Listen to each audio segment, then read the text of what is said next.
This server right here has caused me far more turmoil than I ever thought possible. This has been the bane of my existence for an entire day. I lost an entire day of filming trying to put this server together, and I lost. Until I won. So this video is going to be a success, but the previous video where I was actually showing putting it all together was an absolute flop. The entire video flopped for one reason. I could not get this thing to post. And that was because of a Chinese eBay seller who sent me a CPU that was locked to Dell systems as far as I could tell. So this is a Supermicro system, and so this EPYC processor that I had bought from them was locked to only Dell servers because of a whole thing. I'll leave an article to Serve the Home's video on it that really helps explain what this whole process is. But yeah, it was essentially locked and therefore would not post, and it took me forever to figure that out. But now, one return later and one new CPU, we are finally back up and running, but we're not going to be going over a build video because that wasted all my time already. Y'all have no idea how much time I spent on this. I had a camera mounted to a ladder right there, and so you could see everything in here. It was gorgeous. Now, y'all just get this one camera angle, and it's a nice sexy B-roll. That's all you're getting. Alright, but now with that out of the way, we can actually talk about this thing. This is my gorgeous new Supermicro all SSD TrueNAS file server, and I'm going to be using this as my main video editing storage for all these videos on YouTube. This server is complete and total overkill, but it's going to be 25 gigabit capable and it's going to be so much fun. I'm really excited for it. So essentially what this is a hack together board where I bought everything off of eBay and just stuck it all in here together. And it was kind of my first full server build. And other than the fact that the CPU was busted, I think it went pretty well. This thing has a lot of things I'm very excited to show y'all because it's going to have an insane amount of performance available to it, and it's even upgradable down the line. And I'm also going to be talking about SAS expansion in this video. So SAS expansion is a very key part of my upgrade path for this server, and it is crucial to understand because if you don't, you can get yourself in trouble and try to do things that are just not necessary. I'm also going to be relating it to an upcoming video I'm making that kind of goes over Linus Tech Tips petabyte server and why it failed and why it crashed and why they had so many issues. And it was not just because they had a few configs wrong, it's because their entire core concept was wrong because they did not use SAS expansion. All right, so now with that all the way, let's go ahead and talk about the server. So this right here is a Supermicro server through and through. It has 24 ports on the front, and that backplane is the 1216-A model. What that means is every single one of these 24 ports all has a direct SAS line directly into the back here. So there are 24 SAS ports going in right here. And that is awesome for maximum performance, but also unnecessary unless you're doing an all SSD build like this. So these are also going to be SAS 2, just because it was way cheaper to do SAS 2 than SAS 3. And I'm going to be using SATA drives. And so SATA 3 is 6 gigabit. And so SAS 2 is also 6 gigabit. And so I should be getting full SATA 3 performance out of this. I've not been able to totally confirm that yet, so we're going to find out at the end of this video and make sure we get the speeds right. But overall, it's going to be a great server, and I'm very excited for it. I'm going to start populating it with a total of 16 1 terabyte SSDs. I've already got 7 of them in my current server, and so I'm just going to be migrating them over because the way that you expand with ZFS is you expand actually in blocks. So you expand in what's called a VDEV, and so you basically just go ahead and say you've got a RAID Z1 group of 7 drives. The way you expand it is you can't just add a drive and have it expand, not yet at least. The way you expand it is you actually just add another 7 drives to it and put those next to each other and then effectively just kind of make a weird JBOD / RAID 0 stripe in between the two of them. And that is how you expand. So in this case, that's what I'm going to be doing, but I'm very excited to start this thing out. I'm then going to be taking my old Dell R630, not even that old, and converting it over to an XCP&G host. So I'm going to be running Zen server on there. I'm going to be having a ton of performance for virtual machines because it's already got 128 gigs of RAM. This server right here is going to be my end-all be-all SSD speedy server, but in the future, it's also going to be my bulk server. So the reason I bought Supermicro and not Dell, even though this server I could have put together much cheaper by just buying a Dell pre-built and used, is because Dell does not let you have the customizability and the upgradability that Supermicro does. Dell, if you try to put in the wrong expansion card, it'll ramp the fans to 100% and you can't turn them off. Dell locks you down from being able to just do anything you want, whereas Supermicro simply does not. This motherboard right here is just a standard motherboard. It just happens to be sold by Supermicro and it's server grade. And so really that's why I'm going with Supermicro for all of this, even though it was more expensive. And the real reason I'm doing that is I want to be able to have like 200 terabytes of all hard drive storage attached to this thing. So I just want to have this one storage server. I am going to be keeping my Synologies around just because they're great for backing things up and things like that. But for bulk file storage, like backups of my virtual machines, old videos, all that kind of stuff, I am going to be migrating over to a FreeNAS TrueNAS setup for that because it's just so much more expandable and I can build my own hardware. I still absolutely love Synology, but when it comes to being able to tinker, this is much more upgradable. And so this server is going to allow me to do that via SAS expansion. So it has 7 PCIe slots, all at least 8x, 3 of them are 16x. Not gonna need that, I'm not doing GPU in this thing. But because of that, I'm gonna be able to use one of those as an HBA card, a host bus adapter, and hook up an entire disk shelf on top of this thing and have all these drives in this disk shelf directly plugged into this server. And so that is a very crucial setup I would highly recommend for everybody, is to limit your number of file servers. And I'm going to be talking about that a lot more, and specifically that video on Linus Tech Tips and kind of understanding where they went wrong and why I do not use servers the way they do for my clients. But that's going to be a whole different thing. So this thing right here is going to allow me to effectively have infinite hard drives. I think with SAS expansion, the limit to the number of hard drives you can have is 1,000 plus. So I don't think I'm running to that anytime soon. But because of that, I'm going to be able to do so much. I'm very excited with it. All right, and so now onto the actual build of this thing. And so as I said earlier, it has a total of 24 ports for SSDs in the front, and I'm planning on eventually populating every single one of those. And then I'm also going to be adding 2 more in the back here for boot drives. That way up front, I can just have 3 groups of 8 SSDs for RAID Z1 arrays, so I can have absolute maximum performance. Way overkill, but it's going to allow me to fill this thing up entirely and then just have my boot drives kind of just thrown in here because I really don't care about them too much. Then those 24 ports are all split up into 6 SAS2 lanes. So each SAS2 lane, and I think SAS3 as well, has 4 ports on it. And so all 24 ports are directly being brought back here. Then I bought 3 SAS HBAs, SAS2 HBAs that are internal that plug these directly in. So I've got every single one of these front ports has its own SAS2 lane directly into the PCIe bus, therefore into the CPU. So there's no SAS expansion in this case.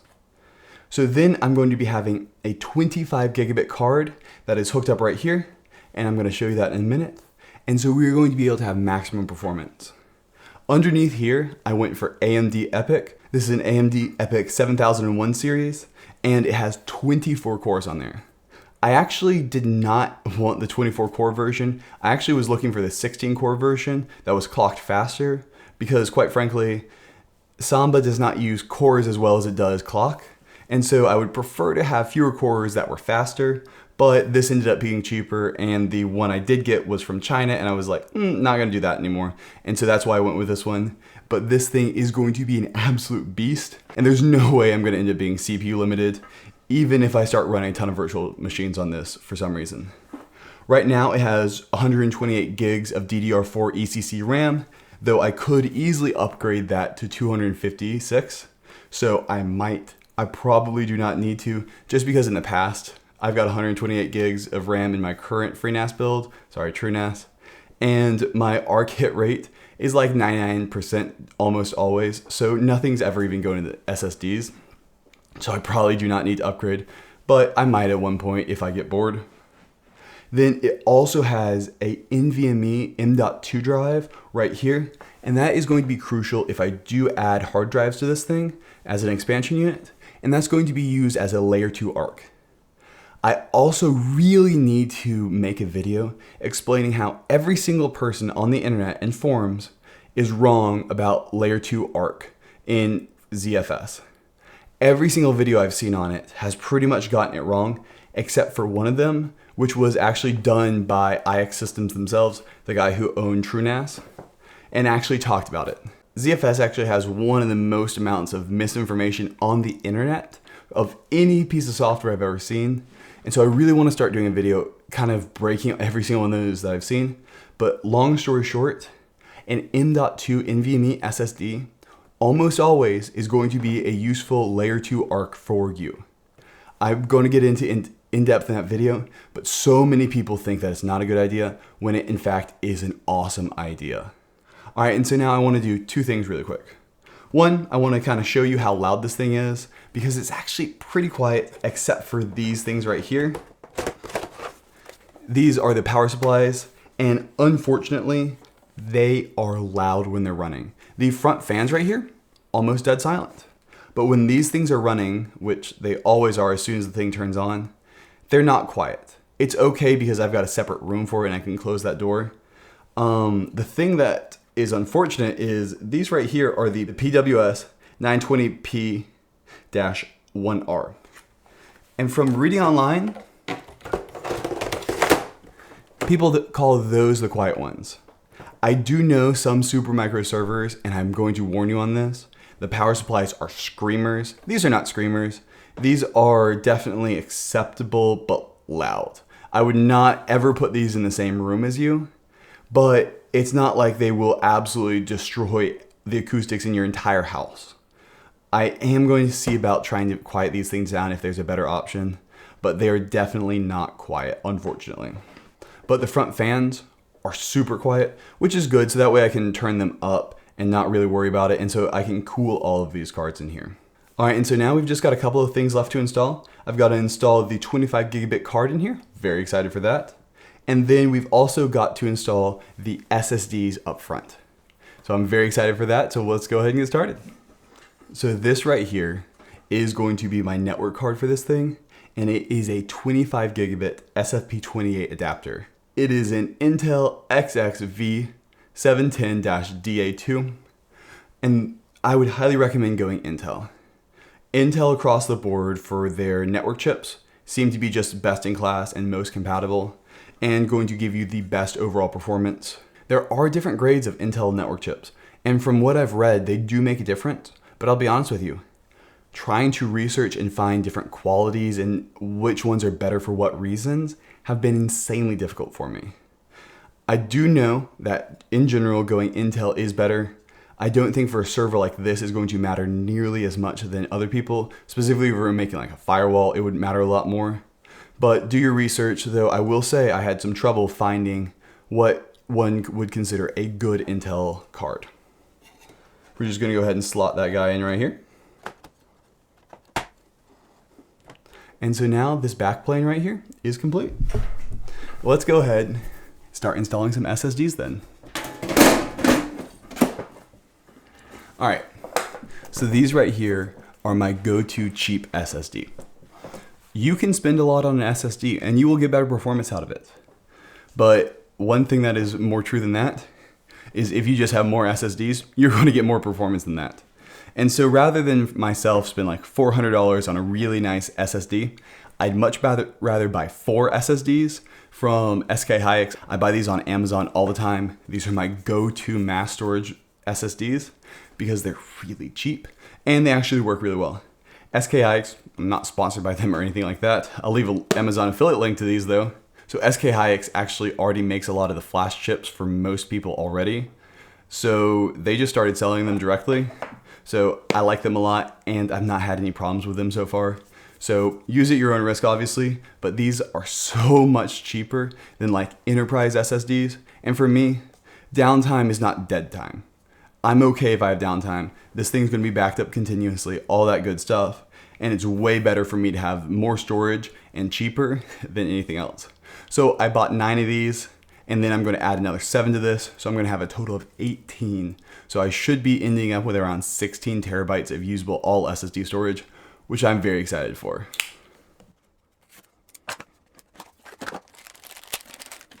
And it's just your regular 2.5-inch SSD. I also really like these trays because they do not require tools. Toolless design is huge. But overall, they're really easy to put in. You essentially just line up these two holes, slot them in, just like that. Made it look easy, didn't I? It was actually my third take doing that because I had the thing upside down.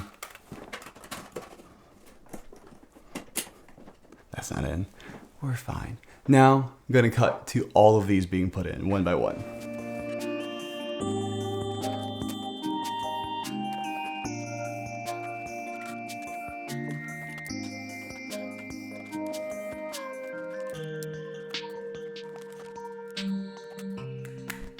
All right, so I've just gone in, plugged in my server rack, and now I'm about to use IPMI to log in. By the way, these Supermicro systems, now their password automatically changes, but if you reset it, it goes back to admin. It's a whole thing. So that was another part of that video that's just never gonna come out because it never got anything done. But essentially, now I've got IPMI right here, which allows me to do remote control. So I'm just gonna go ahead and launch the interface. And just like that, we are good. And press A key. So now I've just plugged in a TrueNAS Core boot drive. And so now it hopefully should find the thing and we will be able to select it. All right, so while this thing's booting, I want to talk about really what I'm shooting for this setup. I want to be able to connect my Mac 25 gigabit. Is that necessary? No. Is it going to be awesome? Yes. And it's going to let me do a lot more testing with things and be able to go between Mac and Windows and even Linux. I'm planning on booting up a virtual machine that'll have a dedicated 25 gigabit card most likely. And so that way I can do some really hardcore testing on different configurations and things like that. All right, so I've missed this a couple times, so I'm just spamming F11, trying to get into the boot mode. There we go.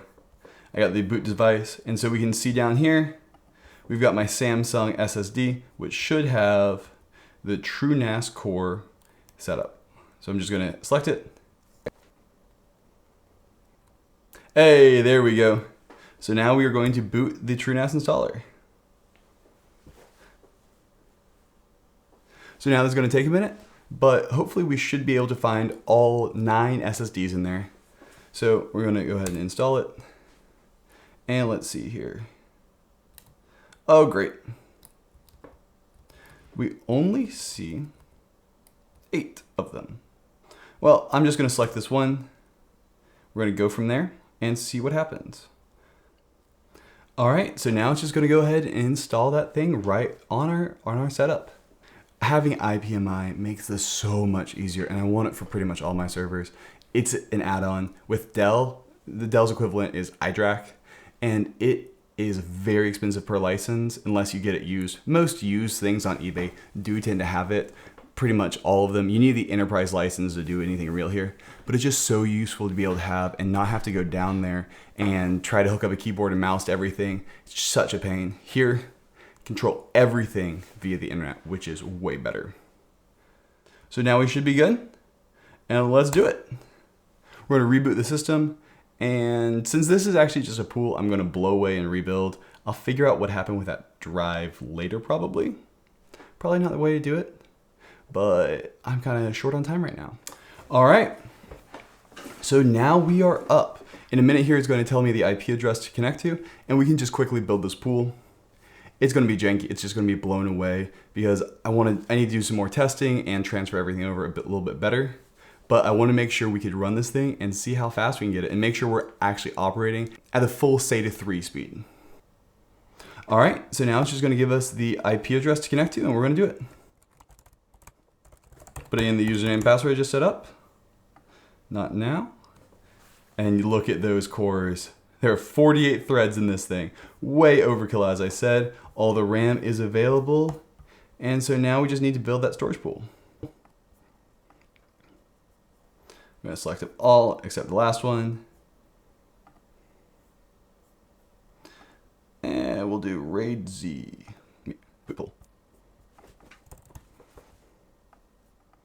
All right, we're just going to do that really quickly, and that way we can do a quick speed test on these things just to make sure they're getting the SATA 3 max speed. All right, I'm just going to edit this thing to make it no compression. Just to make sure that we get everything nice and clean when we're doing this test, we're going to use some FIO commands. So I'm just going to go over to, I think it's mount. And just quickly do an FIO. We want to have some extra jobs just to make sure we actually build this thing deep. Because what I'm trying to do here is I want to test the I want to be able to test the absolute fullest capability of this thing. And so I'm looking for a discrepancy in the ability to write that fast. So what I'm doing is I'm having a massive thing that's going to be outside the full size of RAM. And so hopefully, since we've got so many things, the only thing that will be limiting the SSDs will actually be the bus. That's what I'm expecting. And so that's why I'm running this test. It's going to take about 2 minutes to run. And so we'll get back to you. And so with the way this all should work, we should be expecting with 6 disks of writability, we should be expecting to get about 3 gigabytes per second maximum. If we get above 1.5 gigabytes consistently through the entire test, we know that they are certainly not limited by the bus because they'd be in between there. And so it's also really important to do a test for this long, because if you do a test for a short amount of time, ZFS can use some of its caching features to give you bad numbers. So you want to make sure to do it for a long time to make sure you are really forcing it to go through the disks. And anytime you're doing a write test, to make sure that compression is off on the pool, because if compression is on, it'll give you great numbers. Those numbers probably will not be realistic though. And so we are looking at a write throughput of almost 3 gigabytes per second. Very, very excited here. It's actually over 3 gigabytes per second. That is awesome. So that means that this is going to have the ability to do easily 25 gigabit. And then when I double down and I add another one into this and I double the amount of space, I should be up to 6 gigabytes and then up to maybe even a total of around 10 gigabytes per second is what I'm expecting if I populate all 24 SSDs. That is going to be absolutely awesome and mean that I can throw whatever I want in the world at this system and not run into any bottlenecks. All right, well, I think I'm gonna have to cut off the video here. I'm really excited about the setup, and I really would love to know what people want me to check out on these systems, because I am gonna have a little bit of time before it's my master file server while I'm figuring everything out. So please put those in the comments and let me know, and so I can start making those videos pretty quick. But until then, have a good one. Bye.